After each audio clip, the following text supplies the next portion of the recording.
नमस्कार दोस्तों, एक बार फिर स्वागत है आपका आपके अपने चैनल पे। आइए देखते हैं, बहुत ही प्यारे आपके क्वेश्चन रहने वाले हैं, यानी इलेक्ट्रीशियन थ्योरी से संबंधित क्वेश्चन है। आज हम डीसी जनरेटर के क्वेश्चन पढ़ेंगे। जिस तरीके से आपने 10 चैप्टर, आज 10वां चैप्टर है, तो डेली एक चैप्टर कंप्लीट होता है, उसके जितने भी क्वेश्चन है वो करवाए जाते हैं सुपरफास्ट, यानी 30-35 मिनट के अंदर आपको पूरा चैप्टर देखने को मिलता है। यानी ये क्वेश्चन क्या होते हैं, भी बार बार रिवीजन करते रहना चाहिए ताकि आपको कुछ अपनी क्लियरिटी बनी रहे भी ये चैप्टर में आता है नहीं आता। तो आज का डीसी जनरेटर के क्वेश्चन है, देखना कितने सही होते हैं।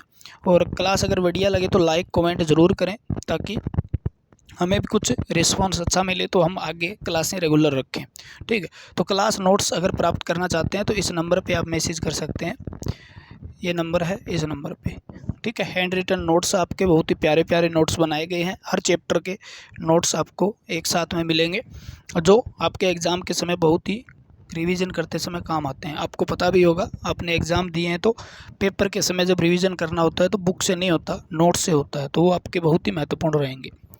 आज का हमारा पहला क्वेश्चन है, जनित्र में फील्ड पोल की न्यूनतम संख्या कितनी होती है? तो फील्ड पोल की न्यूनतम संख्या कितनी होती है? 2 होती है।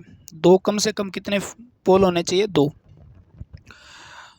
फील्ड पोल किससे बने होते हैं? तो फील्ड पोल किससे बने होते हैं? कास्ट स्टील के बने होते हैं, यानी इस्पात।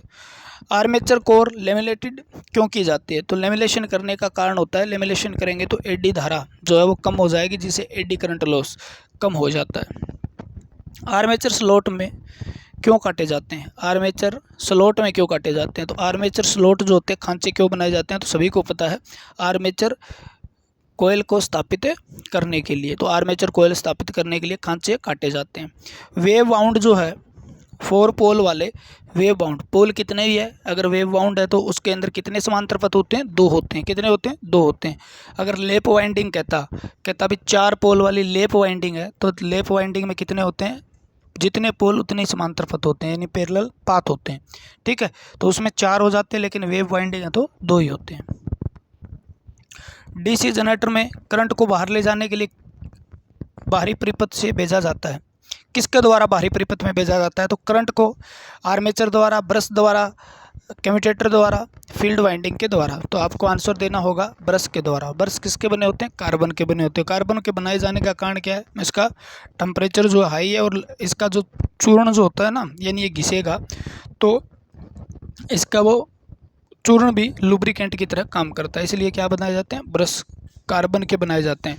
और 2/3 ब्रश अगर घिस जाएं तो हमें बदल देने चाहिए, यानी 1/3 भाग रह जाता है, तो हमें क्या करना चाहिए? बदल देना चाहिए। डीसी जनरेटर की घूर्णन की दिशा परिवर्तन करने से करंट प्रवाह की दिशा हो जाएगी। अगर घूर्णन की दिशा आप परिवर्तित करते हो तो करंट की दिशा भी परिवर्तित हो जाएगी, यानी पहले जो थी उससे दूसरी दिशा में चलने लगेगी। ठीक है ना, घूर्णन गति। ठीक है, रोटेशन डायरेक्शन अगर आप चेंज करते हो तो क्या होगा? करंट की दिशा भी चेंज होगी। डायनमो में उत्तेजना प्रणाली के लिए किसका प्रयोग किया जाता है? तो डायनमो जो होता है, छोटा होता है, जनरेटर का बच्चा होता है, तो उसके अंदर हम क्या करते हैं? परमानेंट मैग्नेट का यूज़ करते हैं। ठीक है ना, परमानेंट मैग्नेट का, जिसे डायनमो, स्थायी चुंबक जनरेटर भी कहा जाता है। इलेक्ट्रोप्लेटिंग में कौन सा जनित्र प्रयुक्त होता है? इलेक्ट्रोप्लेटिंग के अंदर कौन सा जनित्र प्रयोग होता है? तो इलेक्ट्रोप्लेटिंग में डीसी शंट जनरेटर प्रयोग होता है, क्योंकि ये नॉर्मल क्या होता है? नॉर्मली एक कांस्टेंट सप्लाई देने का काम करता है। डीसी जनरेटर में फील्ड वाइंडिंग को 2 भागों में विभक्त करके, यानी 2 भागों में बांटकर एक भाग को श्रेणी तथा एक भाग को समांतर क्रम में जोड़ा जाता है, तो वह जनित्र कहलाता है।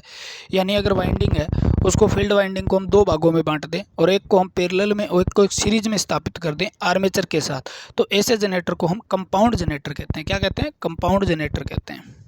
ठीक है ना, अगर वाइंडिंग सीरीज में जुड़ी है आर्मेचर के तो उसे सीरीज जनरेटर कहते हैं। अगर पैरेलल में जुड़ी है तो उसे शंट जनरेटर कहते हैं। अगर पैरेलल और आदि आदि दोनों में जुड़ी है, भी पैरेलल में भी हो सीरीज में, तो उसे हम कंपाउंड जनरेटर कहते हैं। डीसी कंपाउंड जनरेटर विद्युत वाहक बल ईएमएफ स्थिर रहता है, यानी डीसी जनरेटर जो है उसका ईएमएफ कांस्टेंट किस में रहता है? तो फुल लोड पर, नो लोड पर, फुल लोड, नो लोड पर, कभी भी। तो कंपाउंड के अंदर आप याद रखना, फुल लोड या नो लोड दोनों पर क्या रहता है? स्थिर रहता है। फुल लोड और नो लोड दोनों पर क्या रहता है? स्थिर रहता है। फुल लोड, नो लोड दोनों पे स्थिर रहता है। लेंथ मशीन में किस जनित्र का प्रयोग किया जाता है? तो लेंथ मशीन के अंदर किस जनित्र का प्रयोग किया जाता है? कम्युलेटिव कंपाउंड जनरेटर का। किसका? कम्युलेटिव, जिसके अंदर दोनों वाइंडिंग्स होती है उनका क्या होता है? फील्ड जो होगा, यानी आप कहोगे जो चुंबकीय बल रेखाएं जो होती है वो एक ही दिशा में होती है, एक दूसरे का साथ देती है, यानी इसलिए इसको कम्युलेटिव कंपाउंड जनरेटर कहा जाता है। दोनों फील्ड एक दूसरे को क्या करती है? सहायता करती है। चुंबकीय पदार्थ के बार बार चुंबकित विचुंबकित होने से हुई क्षति क्या कहलाती है? चुंबकित मैग्नेट और डीमैग्नेटाइज होने के कारण जो क्षति होती है उस क्षति को हम हिस्टेरिसिस लॉस यानी क्या कहते हैं? हिस्टेरिसिस लॉस यानी शैथिल्य हानि कहते हैं, जो एक प्रकार की लोहे हानि है और स्थिर हानि होती है। लोहा क्षति, यांत्रिक क्षति व शंट फील्ड क्षति के मिश्रण को क्या कहा जाता है? लोहा क्षति यानी loss, iron losses, mechanical losses जो होते हैं आपके, और शंट फील्ड के अंदर जो लॉसेज हो रहे हैं उसके मिश्रण को मिलाकर क्या कहा जाता है? तब आपका आंसर आएगा नियत। ये क्या होती है? नियत हानि होती है या स्थिर हानि होती है। ठीक है ना, क्या होती है? स्थिर हानि होती है। फ्लेमिंग के दाएं हाथ के नियम से अनुसार प्रेरित विद्युत वाहक बल ईएमएफ की दिशा अंकित करता है। कौन करता है? दाएं हाथ का नियम है, उसके अंदर कौन करता है ईएमएफ की दिशा? तो उसका क्या करती है? मध्यमा। तो क्या हो जाएगा? मध्यमा, जिसको हम मिडल फिंगर कहते हैं। क्या कहते हैं? मध्यमा। करंट की दिशा और ईएमएफ की दिशा कौन दर्शाता है? मध्यमा दर्शाती है, यानी मिडल फिंगर। तर्जनी किसको दर्शाती है? मैग्नेटिक फील्ड को दर्शाती है। अंगूठा घूमने की दिशा को दर्शाता है। निम्न में से कौन सी विधि द्वारा डीसी जनरेटर में ईएमएफ बल प्रेरित होता है? कौन सी विधि है जिसमें ईएमएफ प्रेरित होता है? तापीय, गतिज, रासायनिक, स्थितिज। तो इसका आंसर हम देंगे किसके कारण होता है? इंडक्शन के कारण होता है। इलेक्ट्रोमैग्नेटिक इंडक्शन पे काम करता है जनरेटर, तो उसमें गति के कारण क्या होता है? ईएमएफ पैदा होता है। निम्न में किस सिद्धांत पर डीसी जनरेटर कार्य करता है? तो किस पे करता है? लेंज के नियम पे, ओम के नियम पे, फैराडे के विद्युत चुम्बकीय प्रेरण के नियम पे। क्योंकि जब भी हम फील्ड के बीच में चालक को रखकर घुमाते हैं या तो क्या होता है? फील्ड के जो चुंबकीय रेखाओं के द्वारा चालक के काटने से क्या होता है? विद्युत वाहक बल पैदा होता है। तो ये नियम क्या कहलाता है? फैराडे का इलेक्ट्रोमैग्नेट इंडक्शन नियम कहलाता है। इनमें से कौन सा डीसी जनरेटर की मौलिक आवश्यकताएं हैं? ठीक है ना, कौन सी मौलिक आवश्यकता है, कौन सी फंडामेंटल ज़रूरत है इसकी? तो आप कहोगे आर्मेचर, चुंबकीय क्षेत्र और कम्यूटेटर ब्रश आदि सारे के सारे। जो आर्मेचर भी ज़रूरी है पैदा करने के लिए, चुंबकीय क्षेत्र, मैग्नेटिक फील्ड भी ज़रूरी है, और कम्यूटेटर भी ज़रूरी है। ठीक है, क्योंकि कम्यूटेटर क्या करता है? आर्मेचर के द्वारा पैदा की गई एसी को डीसी में बदलकर बाहर आउटपुट देता है। ठीक है, और ब्रश क्या करता है? बाहरी परिपथ से कम्यूटेटर को जोड़ने का काम करता है। तो आंसर क्या आ जाएगा? सभी। कम्यूटेटर किसका बना होता है? तो आप बता देंगे तांबे का बना होता है, हार्ड कॉपर का बना होता है, और इसके बीच में माइका लगाया जाता है। 1 mm का क्या है? गैप होता है सेगमेंट के बीच में। तो सेगमेंट की संख्या अगर कम्यूटेटर में पूछे तो आपको आर्मेचर कोयल के बराबर होती है, और उसके बीच में क्या है? सेगमेंट के बीच में माइका लगाया जाता है, और माइका की मोटाई जो होती है वो इंसुलेटर के रूप में काम करता है। तो 1 mm होती है। कितनी होती है? 1 mm होती है। कम्यूटेटर डीसी जनरेटर में एक एसी को डीसी में बदलने की तरह काम करता है, यानी एसी को डीसी में बदलने के लिए हम कहते हैं रेक्टिफायर। तो ये एक मैकेनिकल रेक्टिफायर की तरह काम करता है वहाँ पे। ऊर्जा रूपांतर का कौन सी कार्य डीसी जनरेटर द्वारा किया जाता है? ऊर्जा रूपांतर का कौन सी कार्य डीसी जनरेटर द्वारा किया जाता है? यानी यांत्रिक ऊर्जा को विद्युत ऊर्जा में परिवर्तित करता है। जनरेटर क्या करता है? जनरेटर अल्टरनेटर दोनों क्या करते हैं? यांत्रिक ऊर्जा को विद्युत ऊर्जा में परिवर्तित करने का काम करते हैं। जनरेटर क्या करता है? डीसी ऊर्जा में बदलता है, और अल्टरनेटर क्या करता है? एसी ऊर्जा में बदलने का काम करता है यांत्रिक ऊर्जा को। किस नियम द्वारा कुंडली में धारा की दिशा ज्ञात की जाती है? तो कुंडली में धारा की दिशा अगर ज्ञात करनी है तो हम फ्लेमिंग के दाएं हाथ का नियम का प्रयोग करेंगे। किसका यूज़ करेंगे? फ्लेमिंग के दाएं हाथ का। बाएं हाथ का नियम डीसी मोटर के अंदर यूज़ होता है। कहाँ होता है? मोटर के अंदर यूज़ होता है। किसका देखने के लिए? दिशा ज्ञात करने के लिए। किसकी दिशा? मोटर की गति की दिशा कौन सी है। ठीक है, और हमें ईएमएफ की दिशा ज्ञात करनी है तो हम दाएं हाथ का यूज करेंगे।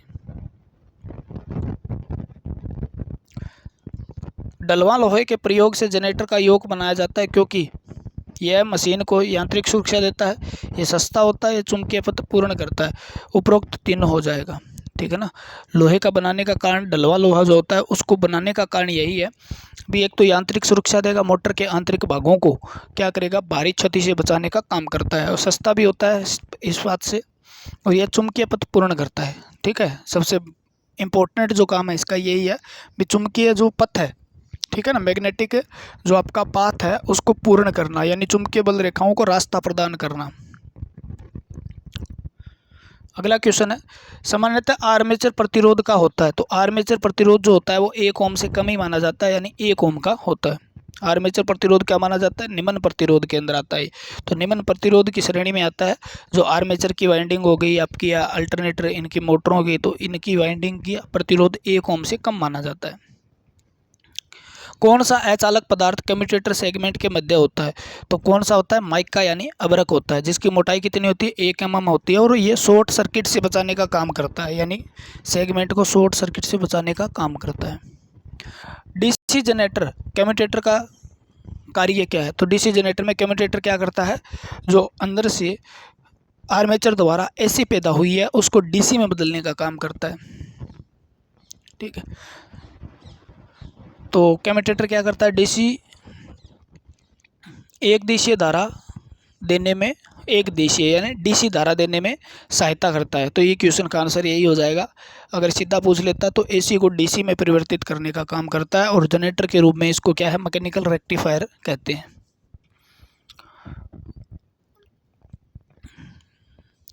प्राप्त धारा कैसी होगी, अगर डीसी जनरेटर के आर्मेचर को स्लिप रिंग से जोड़ा जाए तो प्राप्त धारा कैसी होगी। मैंने कहा आर्मेचर है, आर्मेचर के अंदर जो पैदा होती है धारा वो कौन सी होती है, एसी होती है। अगर हम स्लिप रिंग से जोड़ दें, कम्यूटेटर से नहीं जोड़ें, तो वो एक अल्टरनेटर की तरह काम करेगा, यानी ये एसी ही प्राप्त करेंगे। हम किससे प्राप्त करेंगे, अल्टरनेटिंग करंट ही हमें पैदा होगा, प्राप्त होगा। स्लिप रिंग के अंदर सेगमेंट नहीं होते हैं, पूरा का पूरा एक गोला होता है जिसकी तरह फास्फोरस ब्रोंज का बना होता है। स्लिप रिंग किसके बने होते हैं, फास्फोरस ब्रोंज के बने होते हैं। किस गुण के कारण ब्रश के लिए कार्बन उपयुक्त होता है, किस गुण के कारण भी कार्बन का ही प्रयोग किया जाता है ब्रश के रूप में। तो ब्रश के रूप में एक तो इसका देखो, उनका ताप गुणांक ऋणात्मक होता है, ठीक है ना, नेगेटिव टेम्परेचर कोफिशिएंट होता है, एनटीसी प्रकार का होता है, ठीक है ना, टेट्रावेलेंट प्रकार का ये तत्व होता है। ठीक है, वे नरम होते हैं, बढ़िया बात है, क्योंकि ये नरम होंगे तो ये क्या होगा, जो आपका कम्यूटेटर तांबे का बना है उसको नुकसान नहीं पहुंचाएंगे। वह स्वयं लुब्रिकेटेड होते हैं, स्वयं अपने आप में यानी सेल्फ लुब्रिकेशन का काम करते हैं, क्योंकि उसकी जो थोड़ा बहुत घिसेगा उसकी चूर्ण सी बनेगी, वो अपने आप लुब्रिकेशन का काम करते हैं। और हमें पता भी है बड़ी मशीनों के अंदर हम लुब्रिकेशन के रूप में ग्रेफाइट का यूज करते हैं। तो उपरोक्त तीनों गुण होते हैं। धारा घनत्व कौन सा मान कार्बन ब्रश के लिए प्रायोगिक है, नया क्वेश्चन है थोड़ा।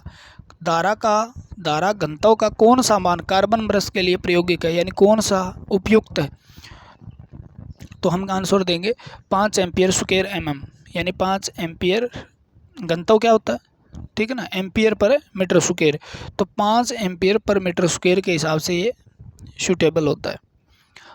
कौन से ब्रशों का प्रयोग बड़ी क्षमता वाले जनरेटर के लिए किया जाता है, कौन से ब्रश का प्रयोग बड़ी क्षमता वाले जनरेटर के लिए किया जाता है, तो बड़ी क्षमता का जनरेटर है उसके लिए हम तांबा या कार्बन के मिश्रण का प्रयोग करते हैं। बड़ी क्षमता के है तो तांबा या कार्बन के मिश्रण के ब्रश का प्रयोग करते हैं। कौन सी समीकरण डीसी जनरेटर के लिए उपयुक्त है, तो हमने कहा था पिजोन, याद है, पी जोन कहाँ है, पी जोन, ठीक है ना, पी जोन बटे में 60A, तो ये ऑप्शन सी हो जाएगा। ईएमएफ के लिए क्या हो जाएगा, ऑप्शन सी आपका हो जाएगा। यानी इसमें फाई होता है, फ्लक्स होता है, जेड होता है जो कुल चालकों की संख्या, एन गति, पी पोल, 60 बराबर ये समय को बदलने के लिए, यानी आरपीएम में जो होती है उसको हम क्या है आरपी राउंड पर सेकेंड में बदलने के लिए यूज करते हैं, और ए जो है पैरेलल पाथ होता है। 8 पोल वाले सिंप्लेक्स लैप वाइंडिंग में समांतर पथों की, ठीक है ना, सिंप्लेक्स और 8 पोल है तो कितने हो जाएंगे, लैप वाइंडिंग में पोल की संख्या किसके बराबर होती है, समांतर पथों के। निम्न किस तथ्यों पर जनरेटर का विद्युत वाहक बल निर्भर करता है, ध्रुवों की संख्या पर, गति पर, चालकों की संख्या पर। तो ये आपने देखा कि किस किस पे निर्भर करता है। देखो यहाँ पर अगर आप देखते हो तो ये देखो जेड चालकों की संख्या पे भी है, एन गति भी है, पोल पे भी है, फ्लक्स पे भी है और समांतर पथों पे, सभी पे डिपेंड करता है। तो ऑप्शन आ जाएगा उपरोक्त तीनों। ठीक है, तो गति पे भी करता है, चालकों पे भी करता है, ठीक है, पोल पे भी करता है और समांतर पथों पे भी करता है। लैप वाइंडिंग की तुलना में वेव वाइंडिंग में जनित्र विद्युत वाहक क्या होगा यदि मशीन ध्रुवों की संख्या समान हो? बताइए। लैप वाइंडिंग में वेव वाइंडिंग की जनित्र में विद्युत वाहक क्या ईएमएफ क्या होगा? लैप को हम पैरेलल कहते हैं और वेव को हम सीरीज कहते हैं। वेव को हम क्या कहते हैं? सीरीज कहते हैं। भी सीरीज वाइंडिंग कह दो या लैप सीरीज कह दो या हम क्या कहें वेव वाइंडिंग कहते हैं। तो सीरीज के अंदर क्या होता है? करंट तो समान होता है, तो विद्युत वाहक क्या होगा? विद्युत वाहक ज़्यादा होगा। तो विद्युत वाहक ज़्यादा प्राप्त करने के लिए हम क्या करते हैं? विद्युत वाहक ज़्यादा प्राप्त करने के लिए हम वेव वाइंडिंग का प्रयोग करते हैं और करंट ज़्यादा पैदा करने के लिए हम लैप वाइंडिंग का प्रयोग करते हैं। जनित्र का विद्युत वाहक नियंत्रित करने के लिए किससे परिवर्तित कर सकते हैं? अगर आप फ्लक्स को, जनरेटर की गति को, चालक के पदार्थ को, चालक के पदार्थ की बात नहीं हो रही यहाँ पे, गति और फ्लक्स, क्योंकि हमें पता है पी जोन होता है, तो पी पोल की संख्या बदल के भी हम प्राप्त कर सकते हैं, चालकों की संख्या बदल के कर सकते हैं, फ्लक्स को बदल के कर सकते हैं, गति को बदल के कर सकते हैं। ठीक है, तो ये गति व फ्लक्स दोनों को अगर बदल दें तो भी हमारे विद्युत वाहक बल क्या होगा? परिवर्तित होगा। जनरेटर के अपने अवशिष्ट चुंबकत्व खोने का कारण क्या है? जो अपशिष्ट चुंबक यानी रेजिडुअल मैग्नेट जो होता है उसको खोने का कारण क्या होता है? तो उसमें हैमरिंग हो जाए, हैमरिंग माने चोट वगैरह जो, ठीक है, और ओवर हीटिंग होने के कारण भी क्या होता है? रेजिडुअल मैग्नेट खत्म हो जाता है, जिससे वो सेल्फ एक्साइटेड नहीं रहेगा। निम्नलिखित किस कमी के कारण जनरेटर विद्युत वाहक जनित करने में, देखो किस कमी के कारण, कौन सी कमी है जिसके कारण ईएमएफ पैदा नहीं कर रहा है, जनरेटर ईएमएफ पैदा नहीं कर रहा है? तो इसमें अवशिष्ट चुंबकत्व की क्षति हो गई है, ये भी सही है। घूर्णन की दिशा गलत है, तो भी सही है। क्षेत्र प्रतिरोध क्रिटिकल प्रतिरोध से अधिक हो जाए, ठीक है ना, क्रिटिकल रेजिस्टेंस जो है उससे फील्ड रेजिस्टेंस क्या हो जाए? ज़्यादा हो जाए, तो भी पैदा नहीं करेगा। तो तीनों में से एक हो सकता है कोई भी। ऑप्शन क्या आ जाएगा? तीनों में से एक, तीनों में से कोई एक। प्राइम मूवर के आधार पर डीसी जनरेटर के प्रकार हैं hydro turbine, diesel turbine, gas turbine. तो सारे के सारे हो जाएंगे उपरोक्त सभी। ठीक है, प्राइम मूवर किस प्रकार का लगाया गया है? डीसी जनरेटर में कौन कौन प्रकार है अगर उत्तेजना प्रणाली में ध्यान से रखा जाए? अच्छा, उत्तेजना प्रणाली, एक्साइटेशन को अगर ध्यान में रखा जाए तो हमारे पास दो प्रकार के जनरेटर होते हैं, सब उत्तेजित और क्या होता है? एक तो सब उत्तेजित होता है, एक पृथक उत्तेजित होता है। ठीक है ना, एक तो सेपरेटली एक्साइटेड होता है और एक क्या होता है? सेल्फ एक्साइटेड होता है। तो दो प्रकार के होते हैं, तो दोनों आ जाएगा ए और बी। निम्न किस कारण से किसी डीसी सब उत्तेजित जनरेटर का अवशिष्ट चुंबकत्व समाप्त हो जाता है? ठीक है ना, सब उत्तेजित जनरेटर का अवशिष्ट चुंबकत्व समाप्त हो जाता है। किस कारण से सब उत्तेजित जनरेटर? हाँ, रेजिडुअल मैग्नेट की बात करें, ओवर हीटिंग से, भारी लोड अवलोडिंग से, जनरेटर के लंबे समय तक प्रयोग न करने से। तो उपरोक्त क्या हो जाएगा? उपरोक्त सभी हो जाएंगे।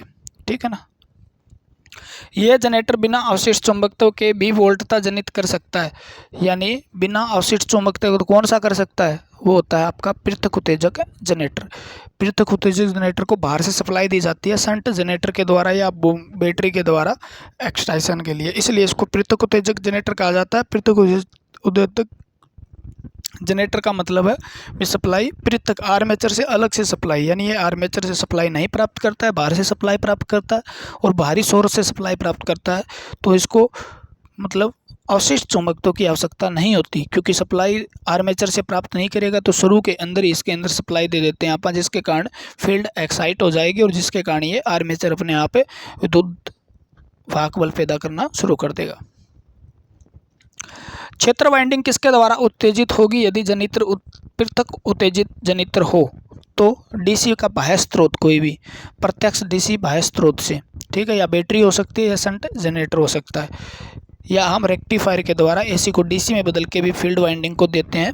तो इस प्रकार का जनरेटर हमारे पास क्या कहलाता है, पृथक यानी अलग से, ठीक है, उत्तेजक एक्साइटेड जनरेटर कहलाता है। क्षेत्र वाइंडिंग के किसके द्वारा उत्तेजित होगी, क्षेत्र यानी फील्ड वाइंडिंग किसके द्वारा एक्साइटेड होगी, अगर जनरेटर सेल्फ एक्साइटेड जनरेटर हो तो वो DC के बाह्य स्रोत से नहीं होगी, AC द्वारा नहीं होगी, इसकी अपनी धारा द्वारा यानी आर्मेचर से धारा प्राप्त करके, ठीक है, आर्मेचर से अपनी धारा प्राप्त करके, ठीक है, आर्मेचर से धारा प्राप्त करेगा।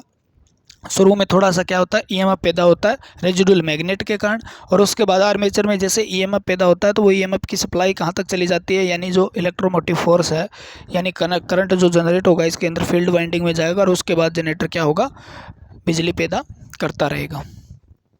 स्व उत्तेजित जनरेटर है का प्रकार है, ठीक है, श्रेणी जनरेटर, मिश्रित जनरेटर।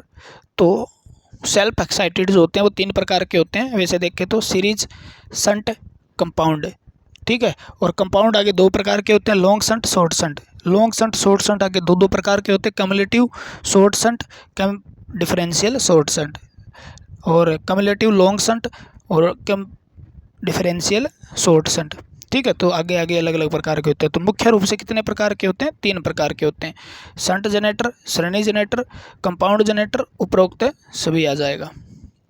सही कथन चुने, बहुत अच्छा क्वेश्चन मिलेगा। सही कथन, इस प्रकार के क्वेश्चन थोड़े बढ़िया लेवल के होते हैं, मेरिट बनाने वाले क्वेश्चन होते हैं।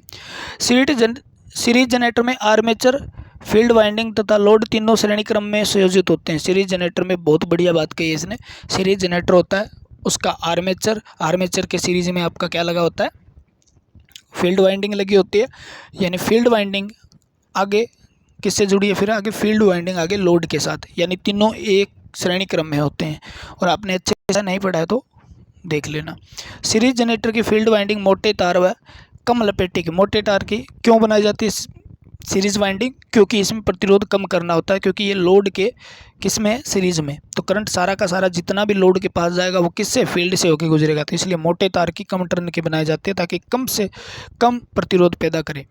सीरीज जनरेटर को बिना लोड संयोजित किए नहीं चलाना चाहिए। सीरीज जनरेटर को ये बात भी कही है कि बिना लोड संयोजित किए नहीं चलाना चाहिए। अगर लोड के बिना आप चलाते हो तो आगे क्या होगा, ओपन सर्किट की तरह काम करेगा, तो करंट बहेगी नहीं। करंट नहीं बहेगी तो सीरीज के अंदर करंट जाती नहीं है। सीरीज जो वाइंडिंग है, यानी जो सीरीज वाइंडिंग है जिसको हम फील्ड वाइंडिंग कहते हैं, उसके अंदर करंट नहीं जाएगी तो क्या होगा, फ्लक्स पैदा नहीं होगा, EMF पैदा भी नहीं होगा।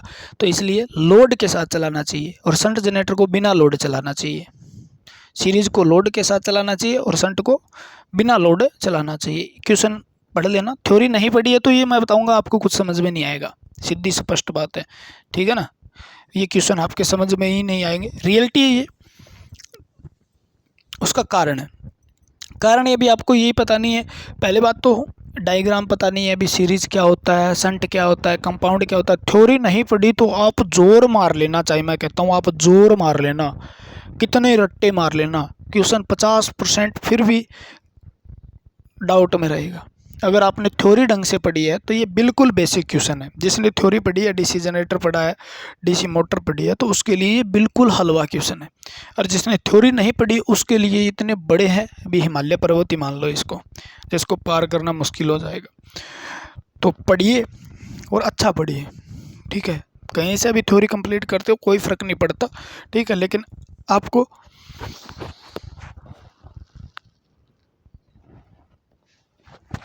समझ आनी चाहिए।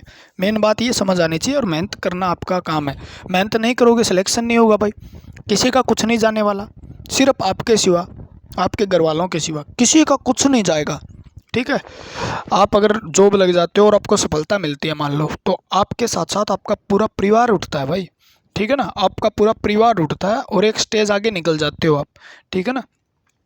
बाकी किसी का कुछ नहीं जाएगा, ना पड़ोसी का जाएगा, ना रिश्तेदार का जाएगा, किसी का कुछ नहीं जाने वाला, आपका और आपके परिवार का। आप अगर मेहनत करना जानते हो और मेहनत कर रहे हो, सफलता पानी है तो मेहनत करनी पड़ेगी, दूसरा कोई ऑप्शन नहीं है हमारे पास, तो मेहनत करनी ही पड़ेगी। मेहनत करोगे सफलता मिलेगी।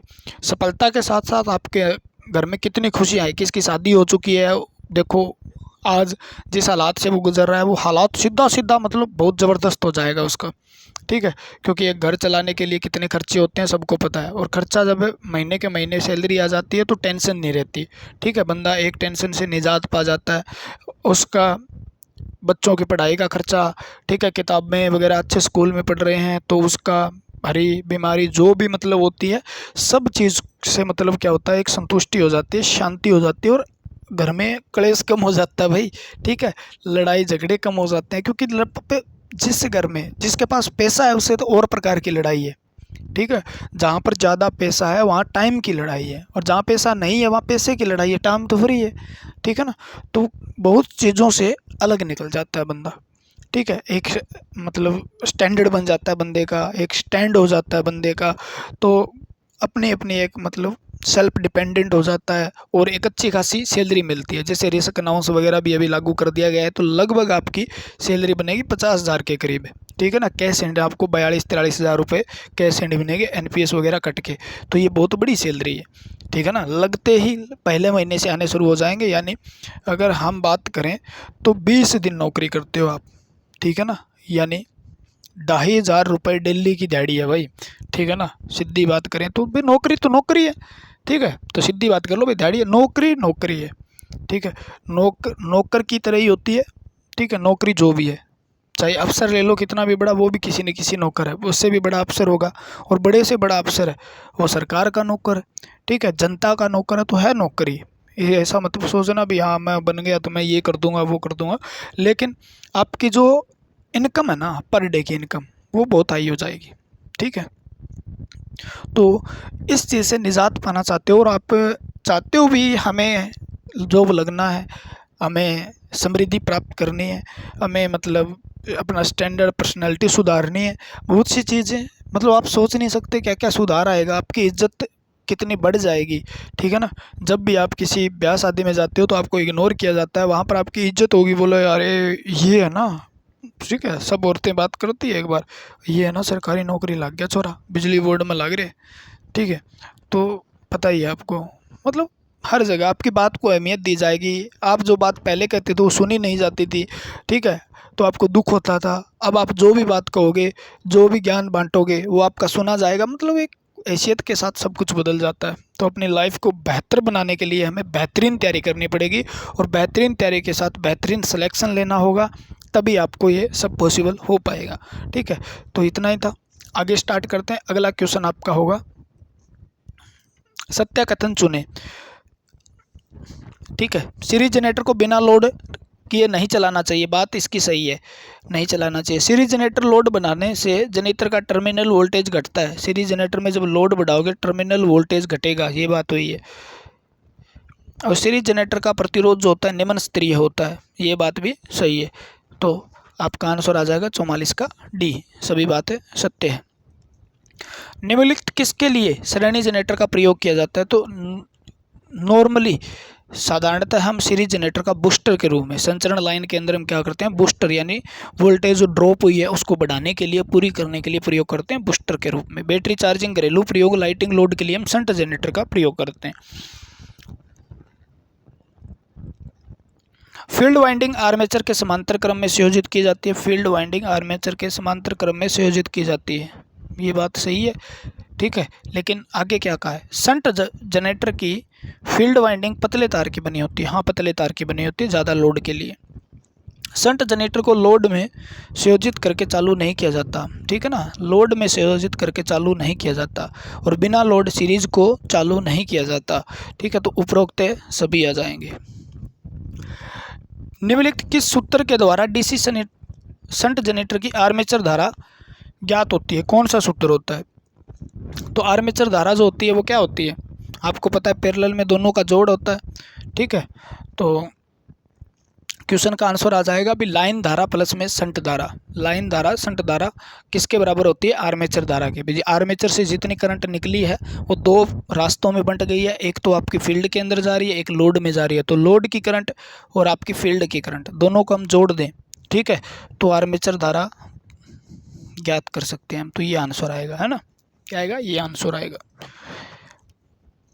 स्पार्किंग रहित कम्यूटेशन प्राप्त करने के लिए क्या करना चाहिए? कम्यूटेशन का स्पार्किंग। स्पार्किंग क्या होती है? इलेक्ट्रॉन हवा में कूद जाते हैं तो वो चिंगारी तेज गति होने के कारण वो क्या है, हवा के कणों से टकराते हैं और टकरा कर क्या करते हैं, चिंगारी पैदा करते हैं, तो उसको हम कहते हैं स्पार्किंग। और रहित है यानी स्पार्किंग लेस कम्यूटेशन है। कम्यूटेशन का मतलब है दो प्रकार की होती है, एक रफ और एक स्मूथ।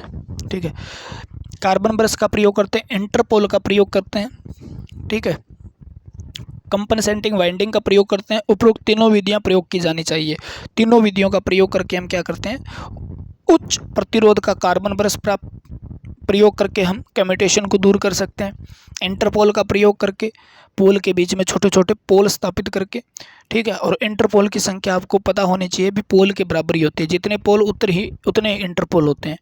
कंपनसेटिंग वाइंडिंग प्रयोग की जानी चाहिए। कंपनसेटिंग वाइंडिंग प्रयोग करके भी हम क्या कर सकते हैं, इसको दूर कर सकते हैं स्पार्किंग को। और स्पार्किंग रफ कम्यूटेशन में होती है। जनित्र में स्थित वोल्टेज बैटरी चार्जिंग के लिए उपयुक्त है। जनित्र में स्थिर वोल्टेज बैटरी चार्जिंग के लिए उपयुक्त है। बैटरी चार्जिंग के लिए हम शंट जनरेटर का प्रयोग करते हैं। बैटरी चार्जिंग के लिए हम क्या किसका प्रयोग करते हैं, शंट जनरेटर का प्रयोग करते हैं। शंट जनरेटर में कांस्टेंट सप्लाई होती है, यानी कांस्टेंट वोल्टेज के लिए जहाँ पे भी ज़रूरत है, चाहे लाइटिंग के लिए है, चाहे बैटरी चार्जिंग के लिए है, चाहे इलेक्ट्रोप्लेटिंग के लिए है, तो वहाँ पर हम क्या करते हैं, शंट जनरेटर का प्रयोग करते हैं। और जहाँ पर लोड वेरिएबल है, घटने बढ़ने वाला लोड है, वहाँ पर हम क्या करते हैं, सीरीज जनरेटर का प्रयोग करते हैं। सीरीज जनरेटर का प्रयोग करते हैं। ठीक है। हर प्रकार के लोड पे काम करवाने के लिए हम क्या करते हैं, क्यूमुलेटिव कंपाउंड जनरेटर का प्रयोग करते हैं।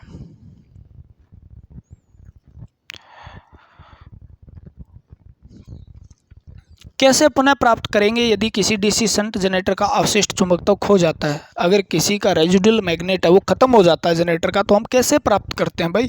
तो हम प्राप्त करते हैं फ्लैशिंग करके। और फ्लैशिंग का मतलब है उसको 10% वोल्टेज देके, यानी टोटल वोल्टेज जितनी भी होती है उसका 10% उसको देंगे बैटरी के द्वारा, और उसे फ्लैशिंग करके हम क्या करते हैं, रेजिडुअल मैग्नेट पैदा करेंगे। अब ऑप्शन में क्या दिया हुआ उस पर डिपेंड करेगा। जनरेटर को शून्य लोड पर कुछ समय तक चलाना चाहिए, ऐसा करने से कुछ नहीं होगा। शंट फील्ड को कुछ मिनट के लिए बैटरी से संयोजित कर देना चाहिए, ये बात सही है। बैटरी से संयोजित करके यानी उसको सप्लाई देके, एक्सटर्नल सप्लाई देके उसको क्या करना चाहिए, फील्ड वाइंडिंग को 10% सप्लाई देते हैं, टोटल का 10%, और वो होता है फिर फ्लैशिंग, उसे बोलते हैं हम फ्लैशिंग। कंपाउंड जनरेटर के संबंध में निम्न में से कौन सा सत्य है?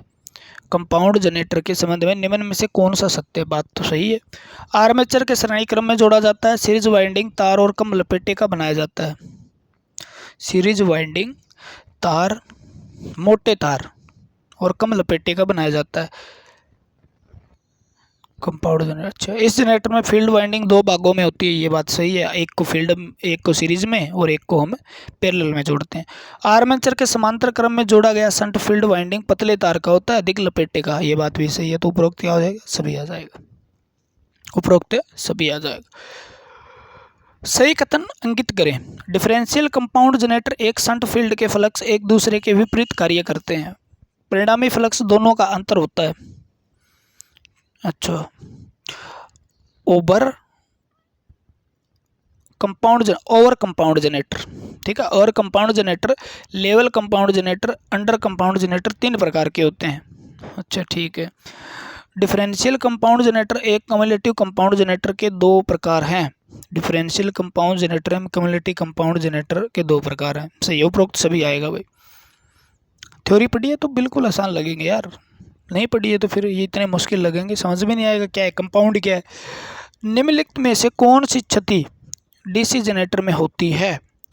तो ताम्र हानि भी होती है, कॉपर लॉसेज भी होता है, आयरन लॉसेज भी होता है और मैकेनिकल लॉसेज भी होता है। तो उसको बोलते हैं हम उपरोक्त सभी, यानी सभी हानियां इसमें देखने को मिलती है। क्षति लोड के साथ परिवर्तित होती है, यानी लॉस लोड के साथ परिवर्तित होता है, तो वो ताम्र हानि होती है, यानी अस्थिर हानि, जिसको हम क्या कहते हैं, कॉपर लॉसेज। I² RT होता है, I² का मान बदलता है तो फिर क्या होगा, वो परिवर्तित होगी। ज़्यादा लोड ज़्यादा हानि, कम लोड कम हानि, तो उसे हम क्या कहते हैं, ताम्र हानि कहते हैं।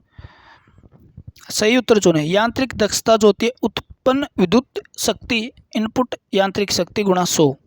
अच्छा, यांत्रिक दक्षता जो होती है, आउटपुट विद्युत शक्ति इनपुट यांत्रिक शक्ति।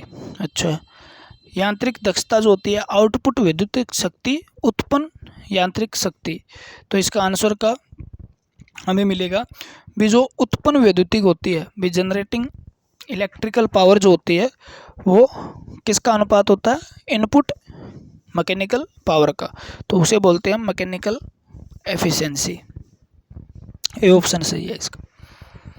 डीसी जनरेटर की दक्षता किसके बीच मानी जाती है, अच्छा क्वेश्चन है। डीसी जनरेटर की दक्षता किसके बीच में मानी जाती है, तो 85 से 95% के बीच में मानी जाती है। इनमें से किसके द्वारा जनरेटर की विद्युत दक्षता ज्ञात की जाती है, विद्युत दक्षता पूछा है, इलेक्ट्रिकल एफिशिएंसी। तो आउटपुट इलेक्ट्रिकल पावर और उत्पन्न यांत्रिक शक्ति गुणा 100, ठीक है, पहला ही हो जाएगा।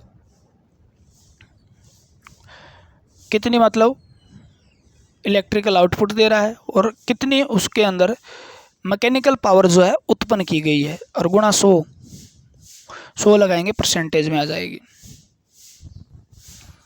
निम्नलिखित किस कारण से जनरेटरों को समांतर क्रम में चलाया जाता है, तो सप्लाई स्थिर रखने के लिए चलाया जाता है, ठीक है। जब और जैसे आवश्यक हो अतिरिक्त इकाई लगाने के लिए, यानी और कोई आपको जोड़ना है जनरेटर तो लगाने के लिए, सही बात है। मरम्मत की सुविधा देता है, कम ब्रेकडाउन होते हैं, सारी बात सही है, उपरोक्त तीनों आ जाएंगे।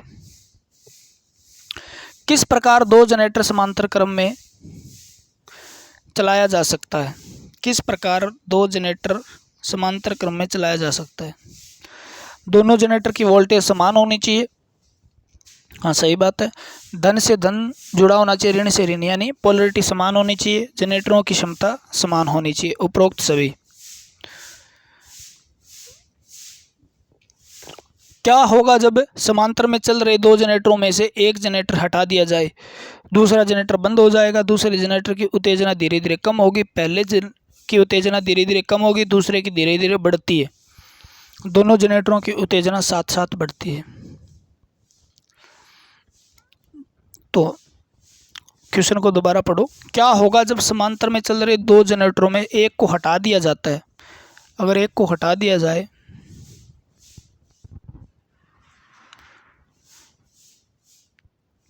दूसरे जनरेटर की नहीं होगी, दूसरा जनरेटर भी बंद हो जाएगा, बंद नहीं होगा, चलेगा, उत्तेजना धीरे धीरे कम होगी और दूसरे की धीरे धीरे बढ़ेगी, सी ऑप्शन सही हो जाएगा।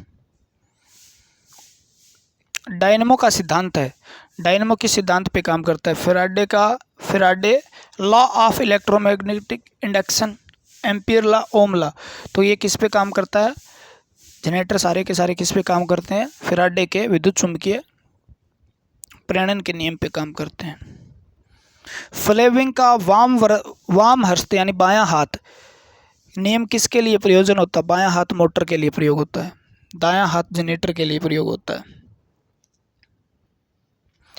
एक दिष्ट धारा जनरेटर की चाल को बढ़ाया जाता है, अच्छा, तो विद्युत वाहक भी क्या होगा, चाल बढ़ेगी तो विद्युत वाहक भी बल क्या होता है, बढ़ जाता है, ठीक है ना, क्योंकि चाल की क्या होता है, समानुपाती होता है। स्थिर चाल पर चलने वाले श्रेणी फील्ड व्यवस्थित, ठीक है, श्रेणी सीरीज एक्साइटेड क्या है, इसका मतलब वो जनरेटर में बाहर धारा में वृद्धि के साथ टर्मिनल वोल्टेज घट जाती है, क्या हो जाता है, टर्मिनल वोल्टेज बढ़ती है, अपरिवर्तित रहती है, बढ़ती है, घटती है, तो टर्मिनल वोल्टेज क्या होती है, बढ़ती है। बाहर में वृद्धि होने पर टर्मिनल वोल्टेज बढ़ेगी, बाहर में कमी होने पर टर्मिनल वोल्टेज घटेगी। किसी विद्युत दक्षता अधिक होगी यदि, किसी मशीन की दक्षता अधिक होगी यदि इनपुट पावर निम्न हो, हानियां निम्न हो, पावर का वास्तविक घटक निम्न हो, किलोवाट हावर का उपभोग निम्न हो। तो हानियां अगर कम होती है तो दक्षता क्या होगी, किसी भी मशीन की दक्षता हानियां कम होगी तो दक्षता अधिक होगी, हानियां ज़्यादा होगी तो दक्षता कम होगी। अगला क्वेश्चन है, डीसी जनरेटर में पोल कोर में ध्रुव शू यानी पोल शू निम्नलिखित द्वारा अबंध रहते हैं, किसके द्वारा बने रहते हैं। ठीक है, तो अच्छा क्वेश्चन है। वो क्या होते हैं आपके सक्कू खात पेंच होते हैं। इसको मैं दिमाग से निकल गया मेरे यार, कौन से पेंच होते हैं, सक्कू खात पेंच होते हैं। अलग तरीके के एक पेंच होते हैं जिसको हम क्या बोलते हैं, मैंने करवाया भी है क्वेश्चन तो इंग्लिश में शंकु। शंकु मतलब ये जो अपने नहीं होते क्या, कॉन्विकल शेप के क्या होते हैं, पेज होते हैं। डीसी जनरेटर में उत्पन्न ईएमएफ निम्नलिखित के समानुपाती होता है। किसके समानुपाती होता है, फ्लक्स के समानुपाती होता है, चाल के, पोल के और फ्लक्स के और आपके चालकों की संख्या के। तो आर्मेचर की चाल ध्रुव, फ्लक्स ध्रुव के ध्रुवों की संख्या पे उपरोक्त है सभी। शंट जनरेटर में सामान्यतः वोल्टेज बनना रुक जाता है।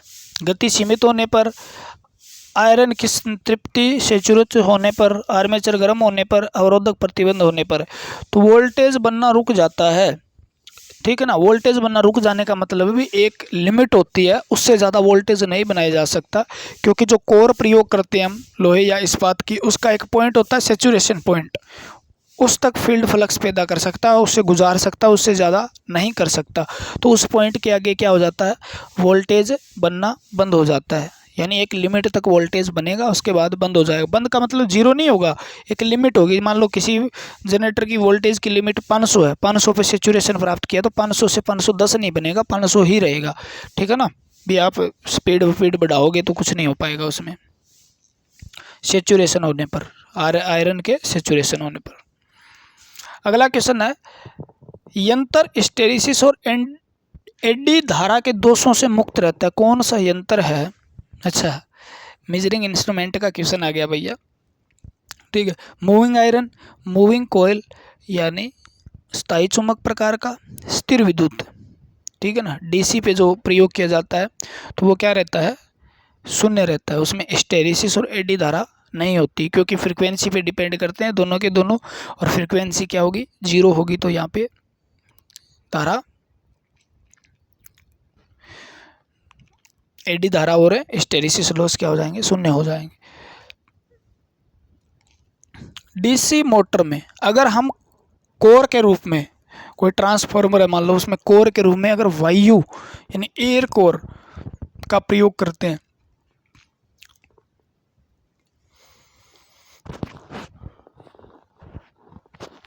तो भी लोहा हानियां क्या हो जाती है, शून्य हो जाती है। डीसी जनरेटर में एक दिशीय आघूर्ण निम्नलिखित में से किसकी सहायता से उत्पन्न किया जाता है। डीसी मोटर में एक दिशीय आघूर्ण निम्नलिखित में से किसकी सहायता से उत्पन्न किया जाता है। एक दिशीय आघूर्ण, ठीक है, एक दिशीय आघूर्ण का मतलब हो गया आघूर्ण बल यानी टॉर्क। ठीक है, तो डायरेक्ट किसके द्वारा, बस कम्यूटेटर द्वारा। इसका आंसर कम्यूटेटर आएगा। इस क्वेश्चन का मतलब, कहने का मतलब यह है भी डीसी मोटर के अंदर आप अगर एक दिशीय आघूर्ण पैदा करना चाहते हो तो कम्यूटेटर के द्वारा हम बाहर से डीसी सप्लाई देते हैं और मोटर के अंदर क्या जाती है, आर्मेचर में एसी सप्लाई जाती है। तो एक दिशीय आघूर्ण पैदा करने के लिए हम किसका प्रयोग करते हैं, मशीन की दक्षता में वृद्धि की जा सकती है। मशीन की दक्षता में वृद्धि, हानियां घटाकर आपको वृद्धि कर सकते हैं आप। ठीक है, हानियों को घटाकर क्या की जा सकती है, वृद्धि की जा सकती है। आर्क वेल्डिंग में प्रयोग होने वाला, आर्क वेल्डिंग में कौन सा होता है, देखो अगर ऑप्शन के हिसाब से डिपेंड करता है। अगर ऑप्शन में सीरीज जनरेटर भी दिया है तो सीरीज भी आंसर आ जाएगा, लेकिन यहाँ पर अगर ऑप्शन क्यूमुलेटिव कंपाउंड जनरेटर दिया होता है तो पहले उसके साथ जाएंगे। अगर क्यूमुलेटिव कंपाउंड जनरेटर नहीं दिया होता ऑप्शन में तो सीरीज जनरेटर का भी हम आर्क वेल्डिंग के अंदर प्रयोग करते हैं। तो क्यूमुलेटिव कंपाउंड जनरेटर इसका आंसर होगा अगर दिया हुआ है तो। और ये बहुत बार आया हुआ क्वेश्चन है, कम से कम 3 से 4 बार क्वेश्चन पूछा गया। एक डीसी, ये सारे के सारे क्वेश्चन कहीं ना कहीं आए हुए ही हैं। ठीक है, क्योंकि बुक्स हैं उनके अंदर, किताबें जो होती है उनके अंदर से क्वेश्चन आपको मिलते ही मिलते हैं। एक डीसी मशीन में भिन्नात्मक पिच कुंडली प्रयोग की जाती है। एक डीसी मशीन में भिन्नात्मक पिच कुंडली, पिच कोयल, डिफरेंशियल पिच कोयल प्रयोग की जाती है। स्पार्किंग को कम करने के लिए, तामर हानि को कम करने के लिए, कूलिंग को बढ़ाने के लिए, उत्पन्न ईएमएफ को बढ़ाने के लिए। तो ऑप्शन हो जाएगा इसका तामर हानि को कम करने के लिए हम क्या करते हैं, पिच कुंडली का प्रयोग करते हैं। एक विलगत का मतलब स्पिरिटली एक्साइटेड जनरेटर में बाह्य कुंडली प्रयोग की जाती है, बाह्य क्षेत्र वाइंडिंग प्रयोग होती है। क्षेत्र वाइंडिंग को बाह्य डीसी स्रोत से संयोजित किया जाता है और उससे वो डीसी स्रोत से क्या होती है, उत्तेजित होती है। कम्यूटेटर के बीच में इंसुलेटर माइका का होता है। डीसी शंट जनरेटर में किस प्रकार की वाइंडिंग की जाती है, डीसी शंट जनरेटर में किस प्रकार की वाइंडिंग की जाती है। शंट में क्या की जाती है, शंट फील्ड और सीरीज दोनों नहीं की जाती, compound field winding, series winding, shunt field winding की जाती है। डीसी जनरेटर की रेटिंग किस में ली जाती है, तो डीसी जनरेटर की rating KVA, horse power, kilo KH, kilo hour में, किलो वाट में। तो आप बताइए, डीसी की हम जो भी उपकरण है उसकी रेटिंग वो है किलो वाट में लेते हैं, अल्टरनेटिंग की केवीए में, मोटर की एचपी हॉर्स पावर में। लेप वाइंडिंग में समांतर पथ की संख्या कितनी होती है, तो बराबर होती है, ठीक है ना, पोल की संख्या की क्या होती है, बराबर होती है। डीसी जनरेटर में शाफ्ट पर ऐसा क्या लगा होता है जिससे वाइंडिंग ठंडी होती है, बहुत अच्छी बात कही है। डीसी शाफ्ट पर ऐसा क्या लगा होता है जिससे वाइंडिंग ठंडी होती रहती है, ठीक है ना, फैन ब्लेड लगी होती है, बॉल बेयरिंग लगा होता है, लेमिनेटेड कोर लगी होती है, ठीक है। तो इसका आंसर आएगा फैन ब्लेड लगी होती है, फैन ब्लेड लगा देते हैं जिससे बाहर की ठंडी हवा को अंदर वो फेंक के मारता है, ठीक है। तो 79 का क्या हो जाएगा, फैन ब्लेड। डायनमो का सिद्धांत है, डायनमो का सिद्धांत क्या है, तो ऑप्शन ए ऑप्शन हो जाएगा, Faraday law of electromagnetic induction. DC generator में अवशिष्ट चुंबकत्व का क्या कार्य है, अवशिष्ट चुंबकत्व क्या करती है, शुरू के अंदर फील्ड जनरेट करती है, यानी फील्ड फ्लक्स जो है उसका निर्माण करती है जिसके कारण धारा उत्पन्न होती है। धारा का निर्माण करना, तो इसका क्या आ जाएगा, शुरू के अंदर धारा का निर्माण तो नहीं करती, फ्लक्स पैदा करती है, जो फ्लक्स आर्मेचर को काटती है और आर्मेचर के अंदर वोल्टेज पैदा होती है। तो आप आंसर दे दोगे, ईएमएफ पैदा करने का काम करती है। डीसी जनरेटर निम्नलिखित में से किस तरह के कनेक्ट होने से अवशिष्ट चुंबकत्व की मौजूदगी महत्वपूर्ण नहीं होती। अच्छा, डीसी जनरेटर किस प्रकार का है, तो रेजिडुअल मैग्नेट की आवश्यकता नहीं होती, तो separately excited generator. Shaft rotor को सपोर्ट देने के लिए जिस बेयरिंग का उपयोग किया जाता है वह सामान्यतः कौन सा होता है, तो ball bearing, Bush bearing, needle bearing और चुंबकीय बेयरिंग। तो आपका आंसर आएगा बॉल बेयरिंग का प्रयोग किया जाता है। लेप वाइंडिंग में सबसे ज़्यादा उपयोगी है लेप वाइंडिंग, जहाँ पर हमें लेप पैरेलल में वोल्टेज कम और करंट ज़्यादा, यानी निम्न वोल्ट और ज़्यादा धारा के लिए, निम्न वोल्ट ज़्यादा धारा के लिए। तो ऑप्शन आ जाएगा सी। वेव वाइंडिंग उच्च वोल्टेज और निम्न धारा के लिए होती है, और लेप वाइंडिंग निम्न वोल्टेज, लेप वाइंडिंग किसके लिए होती है, निम्न वोल्टेज उच्च धारा के लिए प्रयोग करते हैं। एक उत्तेजक निम्न के अलावा कुछ नहीं होता, ठीक है, एक उत्तेजक निम्न के अलावा, तो शंट जनरेटर के अलावा कुछ नहीं होता, ठीक है ना। उत्तेजक यानी एक्साइटर किसे कहते हैं, शंट जनरेटर को कहते हैं। आप शंट जनरेटर से सप्लाई किसको दी जाती है, फील्ड को दी जाती है, इसलिए इसको उत्तेजक के रूप में जाना जाता है। डीसी जनरेटर में भारी मात्रा में विद्युत धारा उत्पन्न करने के हेतु किस प्रकार की वाइंडिंग,